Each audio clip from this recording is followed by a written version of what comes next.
పశ్చిమ ఆసియాలో Israel Iran మధ్య ముదురుతున్న యుద్ధ ఉద్రిక్తతల నేపథ్యంలో భారత్ ప్రభుత్వం కీలక నిర్ణయం తీసుకుంది. ప్రస్తుత పరిస్థితుల దృష్ట్యా భారత పౌరులెవరూ కూడా ఇరాన్ కు ప్రయాణం పెట్టుకోవద్దని రాయబార కార్యాలయం స్పష్టం చేసింది. ఇప్పటికే అక్కడున్న భారతీయులు అందుబాటులో ఉన్న రవాణా సౌకర్యాల ద్వారా వెంటనే ఆ దేశాన్ని విడిచిపెట్టాలని సూచించింది. అయితే ఇజ్రాయెల్ ఇరాన్ దేశాల మధ్య క్షిపణి వైమానిక దాడులు ఒక్కసారిగా తీవ్ర రూపం దాల్చాయి. బీరూట్పై ఇజ్రాయెల్ దాడుల అనంతరం ఇరాన్ సైతం ప్రతిఘటించడంతో ఉద్రిక్తతలు గరిష్ట స్థాయికి చేరుకున్నాయి.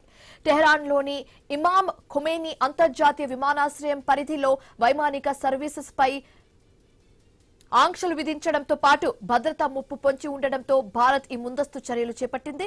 వ్యూహాత్మక ప్రాంతమైన హార్ముజ్ జలసంధి సమీపంలో అమెరికాకు చెందిన అపాచీ హెలికాప్టర్ కూలిపోవడం, నౌకలపై దాడుల హెచ్చరికల నేపథ్యంలో అంతర్జాతీయంగా తీవ్ర ఆందోళన నెలకొంది.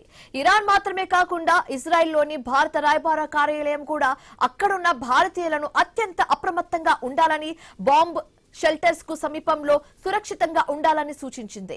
విదేశాంగ మంత్రిత్వ శాఖ ఈ యుద్ధ పరిణామాలను నిరంతరం పర్యవేక్షిస్తుంది. ఇరాన్ లో ఉన్న భారతీయుల భద్రత కోసం స్థానిక అధికారులతో టెహరాన్లోని భారత ఎంబసీ నిరంతరం సంప్రదింపులు జరుపుతోంది.